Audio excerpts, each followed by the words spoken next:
Bonjour à toutes et à tous et bienvenue sur educatif.fr. Aujourd'hui, on va avoir une vidéo d'application sur la somme des n premiers termes d'une suite géométrique, c'est-à-dire comment appliquer la formule qu'on a déjà vue. Alors, voici un exercice classique. Vous imaginez que tous les mois, vous percevez une facture, mais que cette facture augmente de 1,5% par mois. Alors, voici, on va imaginer par exemple une suite définie. Cette suite-là, on va l'appeler Mn, d'accord? Et cette suite-là, d'un mois sur l'autre, Mn, par exemple, c'est le montant de la facture. C'est le montant de votre facture au mois N.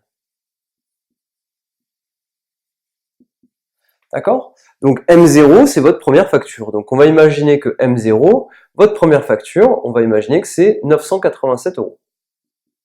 Mais tous les mois, d'un mois sur l'autre, votre facture augmente de 1,5% par an. Donc première question, la première question, ça serait, est-ce que vous pouvez modéliser ça par une suite? Et comment vous faites? Alors, mon premier terme de ma suite, c'est M0 égale 987. Qu'est-ce qui se passe d'un mois sur l'autre? Donc je prends un mois quelconque, le mois N par exemple, et ce mois, la facture du mois que j'ai au mois N, elle augmente de 1,5%. Donc je vais rajouter plus 1,5% de Mn. Attention, on est en terminale, on n'est pas en sixième, donc vous connaissez en réalité une formule qui vous dit, vous avez une quantité, cette quantité augmente de 1,5%. En réalité, donc vous prenez vos Mn, vous y rajoutez 1,5% de Mn, ça vous donne le montant de la facture au mois d'après, mais en réalité, vous faites ça. Vous factorisez par Mn et vous obtenez cette quantité-là. Je vous le rappelle, quand vous avez une quantité et que cette quantité augmente de t%, on prend la quantité multipliée par 1 plus t%. D'accord? Donc rappelez-vous, pour une augmentation, si vous avez un prix initial, P0, qui augmente de t%, pour avoir le prix final, vous multipliez par 1 plus t sur 100.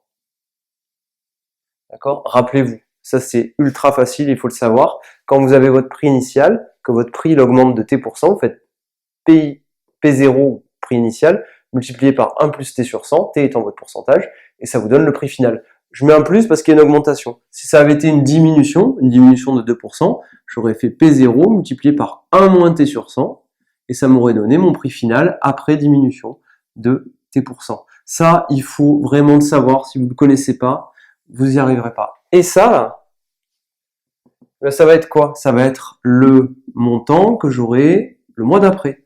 Donc, si je pars du mois N, quelconque, ma facture augmente de 1,5%, je prends la facture au mois N, je la multiplie par 1 plus T sur 100, et j'obtiens le montant de la facture au mois d'après. Au final, on obtient une suite géométrique. Donc, ma suite est géométrique, et attention, le premier terme, c'est 987, et la raison. Tous les élèves font la même erreur. Ils me disent, la raison, c'est 1,5 sur 100. C'est pas ça. Ma raison, on va écrire déjà la suite géométrique, et la suite géométrique, c'est 1 plus 1,5 sur 100, le tout multiplié par Mn. Ma raison, c'est quoi? C'est cette quantité-là. Ok? Donc, 1 plus 1,5 sur 100, vous pouvez le calculer. Vous rappelez, vous décalez la virgule de 2 rangs vers la gauche, et au final, votre suite géométrique, elle est définie comme ceci.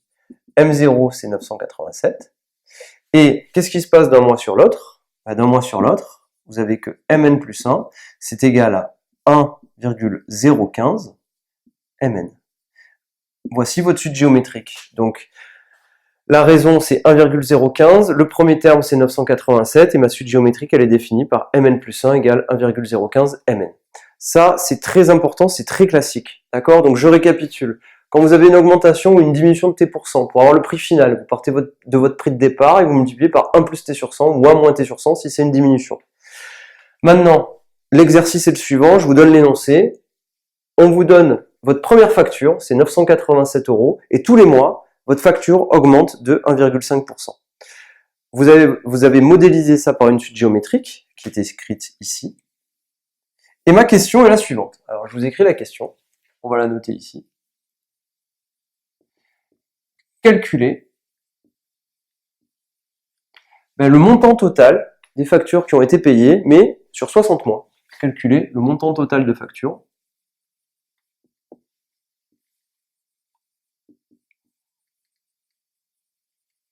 sur 60 mois. Voilà. Alors, je vais effacer pour avoir un peu plus de place, et on va garder ce qui nous intéresse, et vous allez voir, avec les formules qu'on a déjà vues, on va immédiatement arriver à faire ce calcul. Calcul qui peut vous être très utile dans la vie de tous les jours, je le rappelle. Alors, d'un mois sur l'autre, votre facture augmente de 1,5%, et votre facture initiale, elle était de 987 €. Ce qu'on vous demande de calculer, c'est ça. Calculer. Alors, on va calculer la somme suivante, S60, égale la somme de k égale 0 à 60 de mk. Alors si je devais l'écrire, j'écrirais que c'est en réalité M0 plus M1 plus 3 petits points jusqu'à M60.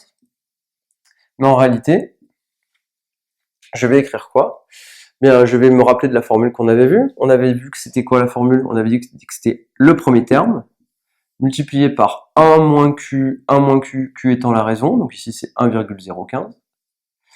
1,015, exposant combien? Le nombre de termes. Combien il y a de termes? De 1 à 60, il y en a 60, avec le 0, ça m'en fait 61. Vous calculez ça à la calculatrice, M0, vous remplacez M0 par sa valeur, M0 ça vaut combien? Ça vaut 987. Et ça vous fait, premier terme, 1 moins Q, le Q étant 1,015, et le nombre de termes, 61. Et vous avez immédiatement le résultat. Bien sûr, faites attention à la calculette, vous mettez des parenthèses ici, dans la calculatrice, sinon ça ne marchera pas. Et ça vous donne le montant total des factures sur 60 mois, sachant qu'à chaque mois, on augmente de 1,5%.